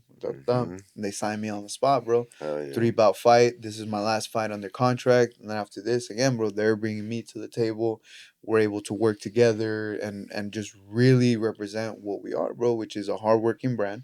Just like El Gato Negro, I'm working alongside them. We're going to the top, bro. And we've been in Hollywood, we've been in Miami, bro. We've been in Santa Monica. So, bro, they are amazing people. They're there's some super big masterminds behind it. They're always in the scene, bro.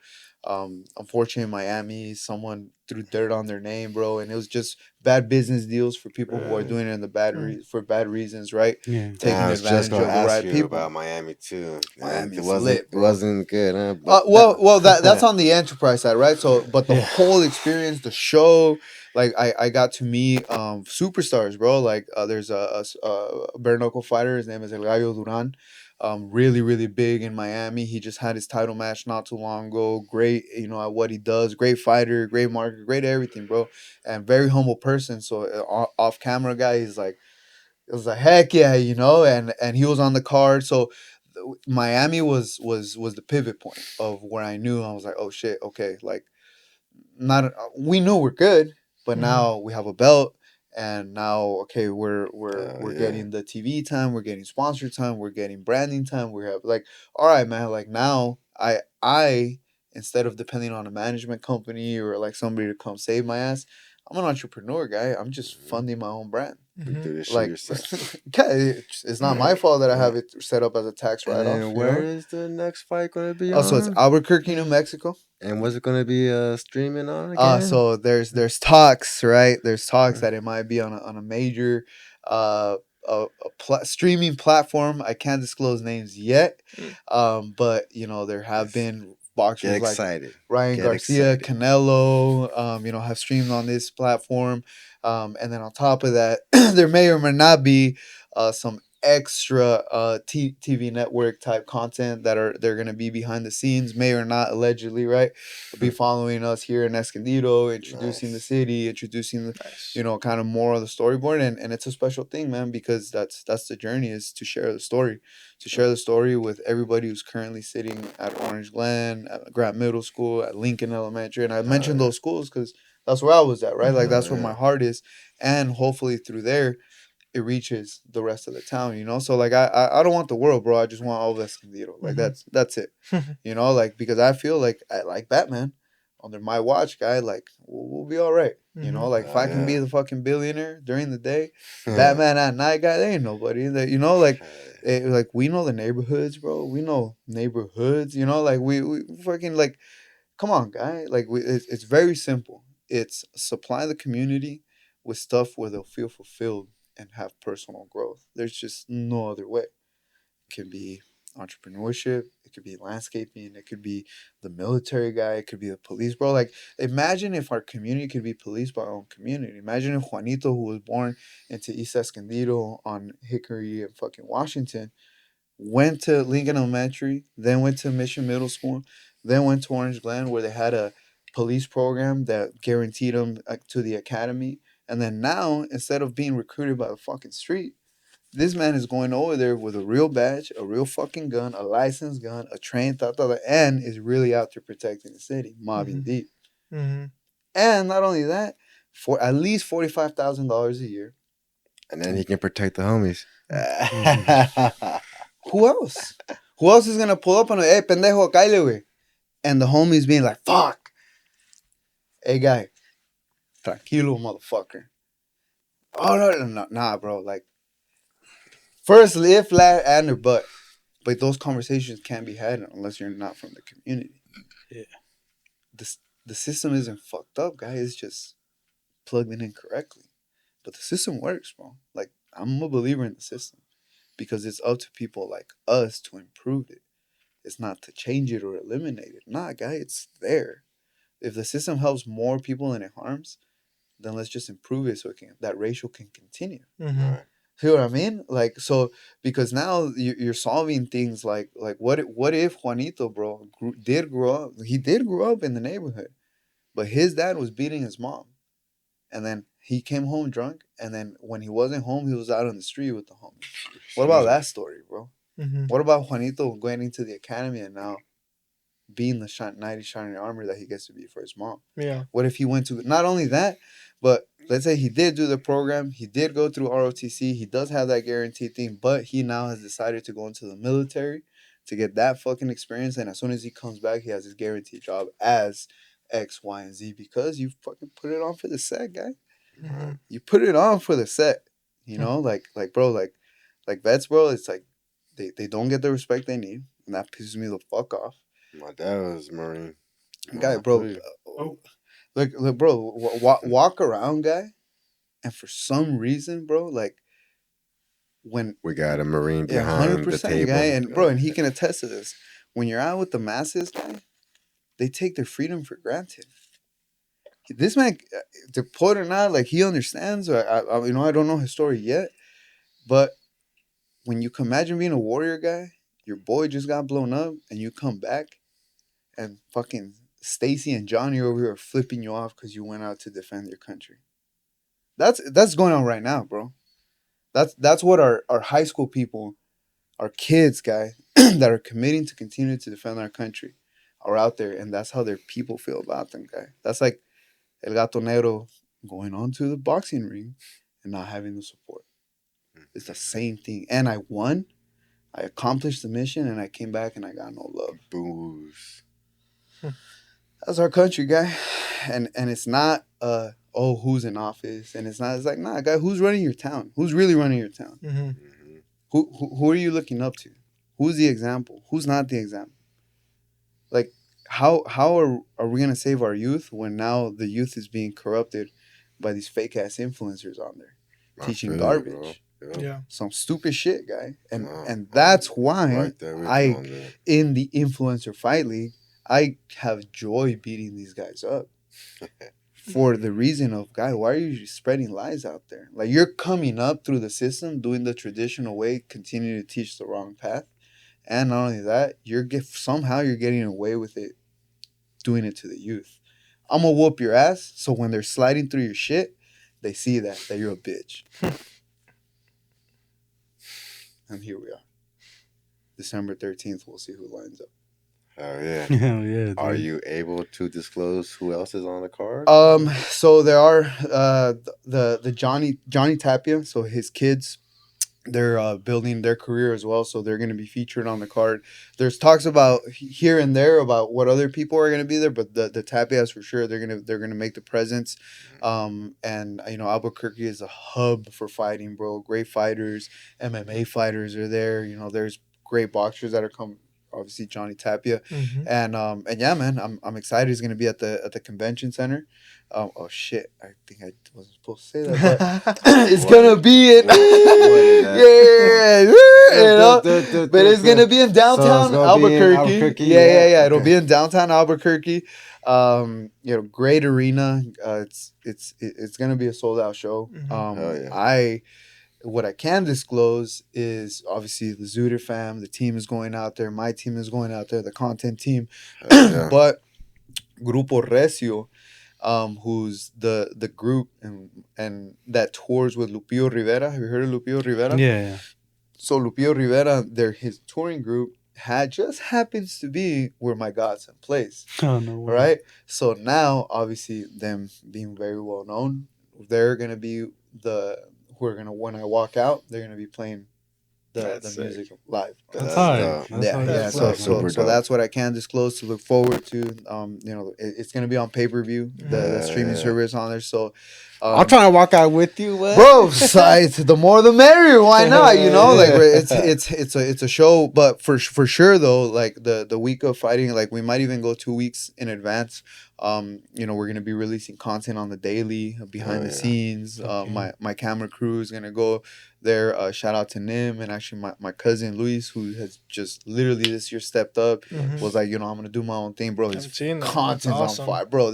Fire. So proud of him, man. So proud of him, and he's my cousin. He's always been the quiet one. He's always makes sense why he's so good. Yeah, bro. That's dope. And that's again me living to my word, bro. Like Mr. Nim is an entrepreneur. He runs on his own, feeding his family. Like, that's what he does. My cousin, he's believing in himself, starting himself. Like, I need this anyways, right? I work with Bryce, and now I work with them. And then it's like a network of no matter where I go, guy, the dollar goes further than I would go anywhere else. And it just means more. And then what's going to happen? Oh, shit, you have a question about real estate? Who am I going to call? And if I can help, I'll help. And if not, I'll probably fucking know somebody. And if it's not, then, hey, guys, the market's like, this is where it's at. But if you go up this, or if you go, you know, like, this is where it is. Have you thought of buying? Like, you know, like, and it's no longer selling, bro. It's like really like buying's not that hard. All you need is 3.5% down, at least 585 credit score, being at your job for 2 years, file taxes, like, it's not a hard formula. It's a thing called an FHA loan. There's so many down payment assistance for like it's not about that you're gonna buy and you're immediately rich. Is that you're gonna be renting anyways. Park your money somewhere. You get the write off for the property taxes, the mortgage insurance, all the stuff that America gives us the blessings of being able to prosper from. I'm going to talk to you more about that later. my guy, it's like it's the simple circle of finding the money. Like it's not hard, bro. Like, this building is worth how much? Somebody bought this. Somebody owns this. Somebody's charging rent. Somebody's willing to sell.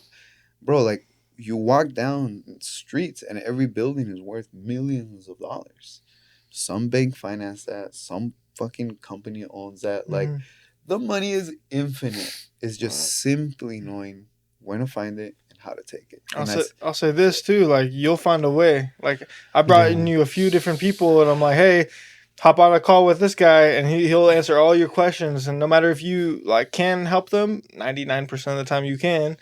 You're in like the traditional route doesn't work. All right, we're gonna shift over here. I'm gonna help you. I'm gonna figure it out. I'm gonna connect you with this person. I'm gonna connect you with this person. If you need an ADU in the back of your property, if you're a real estate agent, need your sign set. If you need creative financing, like, you do it all. All of it, bro, because it came from a referral of somebody who I love and respect.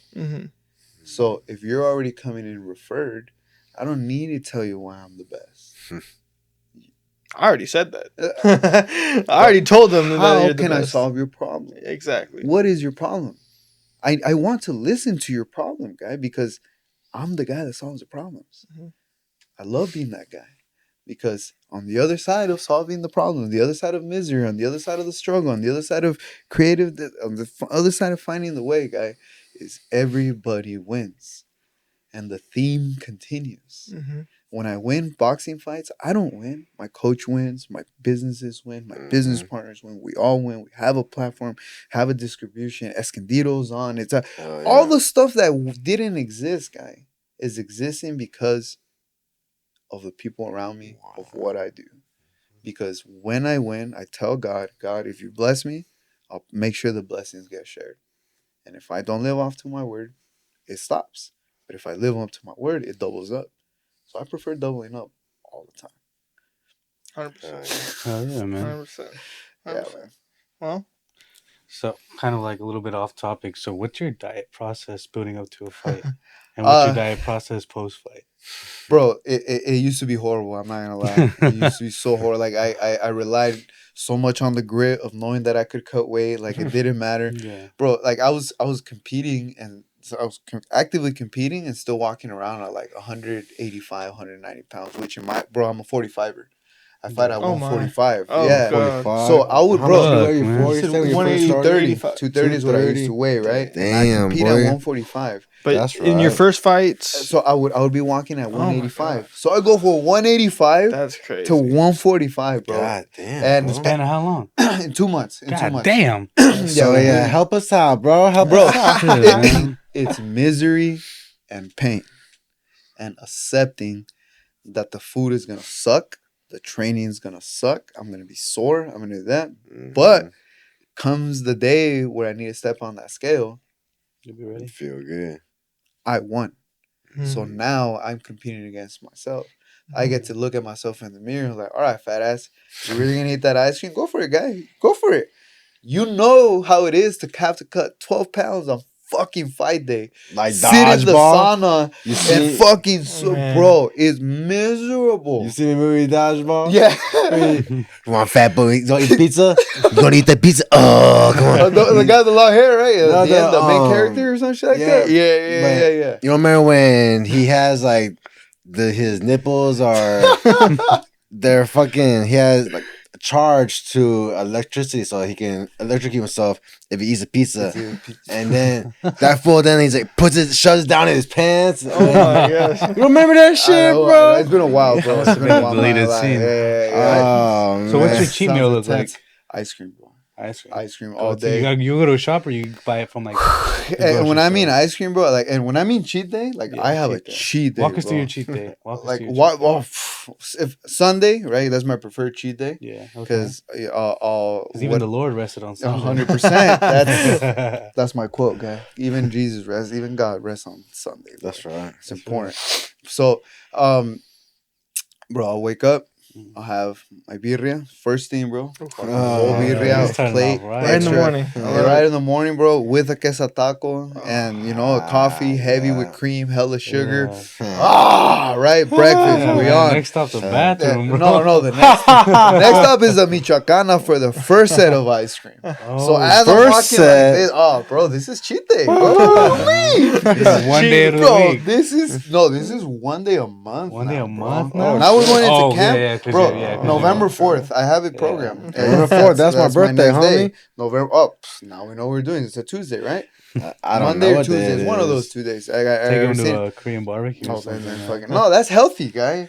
I want barbecue's McDonald's. not I bad, want yeah. fucking taco, but I would- yeah, cheat day. I ain't bro. that shit on my birthday. Bro, no. Korean barbecue, that's protein. What's It that? has your Korean veggies. barbecue, It has that's Right. healthy, Yeah. guy. Yeah, no, That's for clean. sure. It is straight, Yeah. straight meat, straight protein. 100%. No diddy. Mhm. What's your training regimen like right now? I heard 6 a.m. Oh my Oh bad, yeah, my yeah. bad, So my bad, my so bad. cheat day, right? So we go to first set of ice cream, and then I'll either get a sundae, a banana split, 3 scoops, Oh, right? shit, So okay. I have if I'm going to Michoacana, I'll get Cookie Monster. I have the chocolate Ferrero. Cookie Monster? Yeah, bro. Oh, What's Yeah, that? Oh. Ferrero chocolate. It's like gum ice cream, Oreos, Gum ice yeah, cream? and brownies in there. It's bomb, bro. Like Hmm. it's amazing. And Sounds that's just fire. one scoop, bro. No, we can't eat it. Yeah. and then the chocolate Ferrero ice cream, and then there's this thing called Maria, Galletas Maria. Oh, damn. And they have a blend, Yeah, bro. yeah. They crunch those cookies, these Mexican cookies, and like vanilla and cherry, bro. That's all right. And then we go take a nap, you know, relax a Nap little time, bit, okay. and then whatever it is, you know, like okay, it's like, is it McDonald's? Is it fucking Taco Bell snack? Is it fucking like what is it? Yeah, You know, what's lunch? or is it a fucking trip to 7-Eleven and then I'm getting another little Ben and Jerry's, some hot Oh my Cheetos, God. bro. Yeah. So, bro, it's So much ice cream. As I'm going on, I'm like, damn, dog, I you're guess really you're putting not this out lactose here. intolerant. No, I take the ride. You are the ride. lactose intolerant? Yeah, bro. Oh, Bro, no. I am committed to Shit. cheat day, guy. At least it doesn't like. Committed. Hey, it just goes right sucks. out. No, it sucks, bro. The end of that night, during the day, because I'm Next still morning. going, guy. Like I'm willingly putting myself through pain, right? So that's not a problem. What are you getting from McDonald's? The Big Mac? go-to, yeah. Yeah. Did you Classic. hear about that chicken Big Yeah. Mac? That's too much, guy.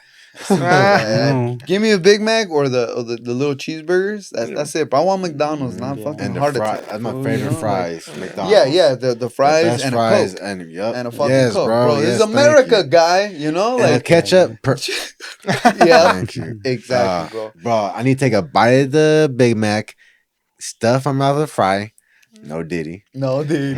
That has some ketchup on it, and wash it down with Coke. Yeah, bro. Man, That's perfect. the process. I'm just a bigger fan of their breakfast. Like if I can catch their breakfast, the breakfast. it's a good fucking day. Go to breakfast McGriddle. Okay, being an Escondido native, you can answer this question. What is your go-to taco shop in the city?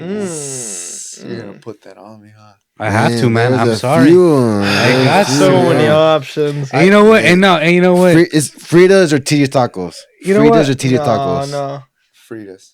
Can I keep it a buck? And no disrespect, but all disrespect.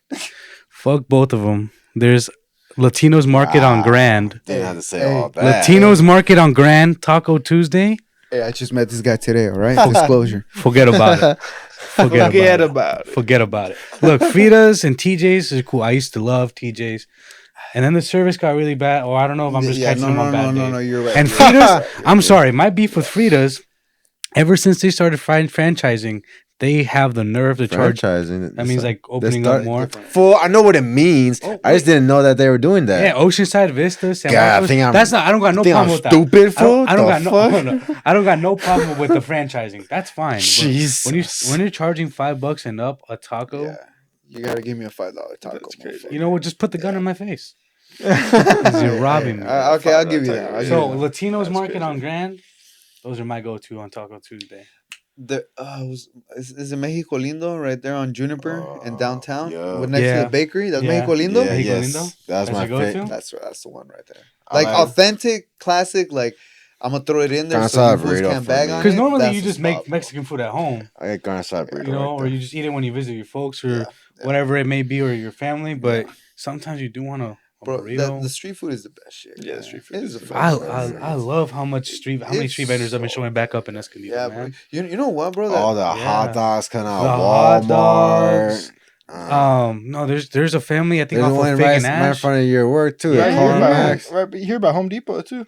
Yeah, bro. that's- And yeah, dude, off bro, of Fig and everywhere. Ash, I saw that there was a family selling hamburgers and fries. You gotta Really? find a way to like help them get like permits and shit. Yeah, so like man, they can yeah. be there, you know, because They're legally through allowed that to be card there, guy, yeah. and this is like what I love about enterprise. Like you could file, claim income, do all that, and then now you can file taxes, you can qualify for a home, you can send your kids to school, like through a little card guy, because that's how they do it in Mexico.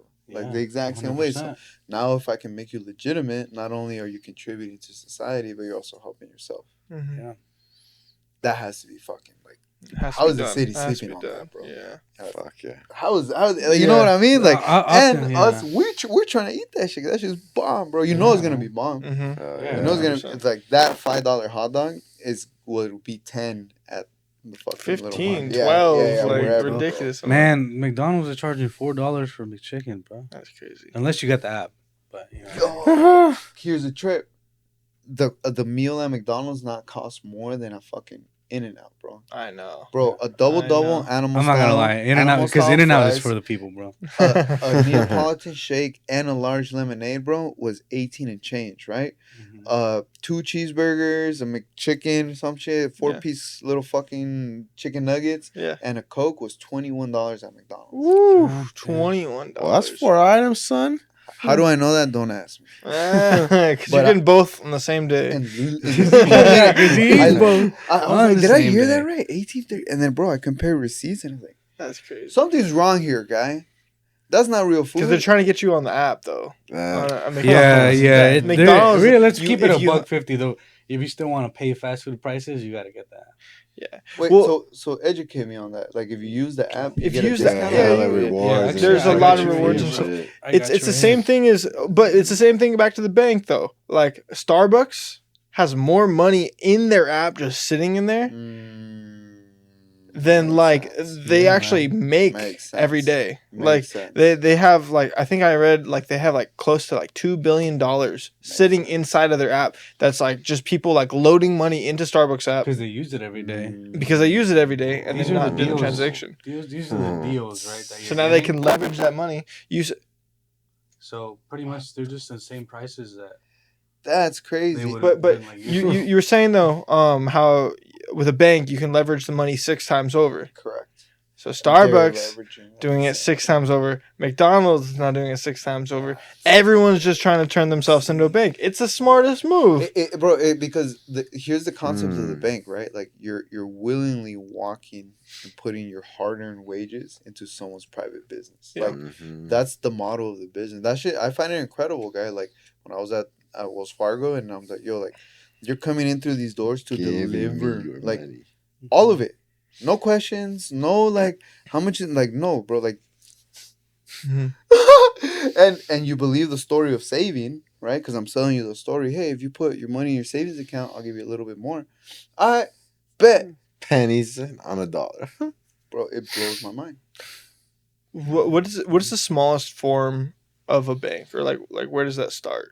Currently working on it, and where I'm at least the bank that I'm trying to build for myself, it's going to be funded on the back of real estate, but most importantly of funds, because the banking model, you'll make money, you'll build the deposits and all of that, but if I can build a bank where now my network can transact through their deposits, now we're all making money. And in between, now I can open it to the public and say, hey, if you put into this fund, these are your potential returns, but these are also your potential things. So now, not only am I opening you your savings account, your checking account, helping you send your kids to college, home mortgages, the traditional shit. What if I could actually help you make money? So those $100 that you're gonna save out of the 1,000 anyways, if you put them into this little account, it's called a mutual fund, or it's called an investment fund. It's called a real estate fund. In this fund, you're now funding the purchase of this real estate transaction that's going to profit $400,000. Off of this $400,000, you're putting in your 100. You're going to get 150 back. That sounds good.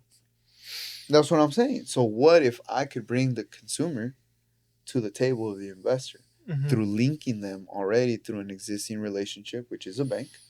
They have their deposits with me anyways. We're making money. They have their mortgage. They have everything.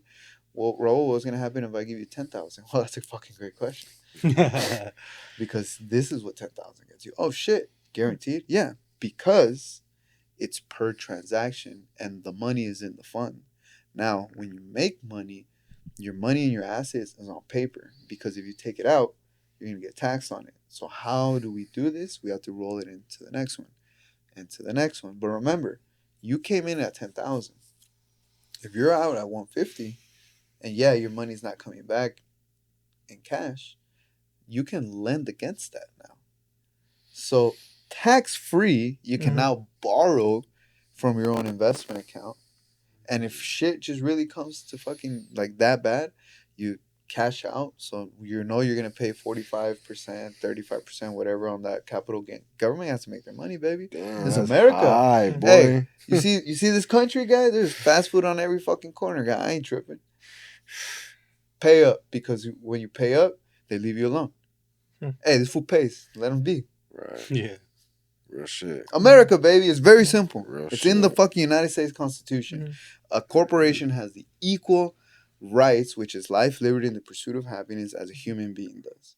So if that doesn't fucking blow your mind, bro, it's like you're understanding the game wrong. Because through our forefathers in 1776, when they all fucking did the gangster shit and said, fuck you. Because that's what we're built on, bro. Fuck you. Oh, yeah, you brought us here. Yeah, this place is sick. But you know what, guy? I don't know, you're taking too much money. That's how we built this fucking amazing ass nation. All right, we established this shit. Hey, there's gold over there.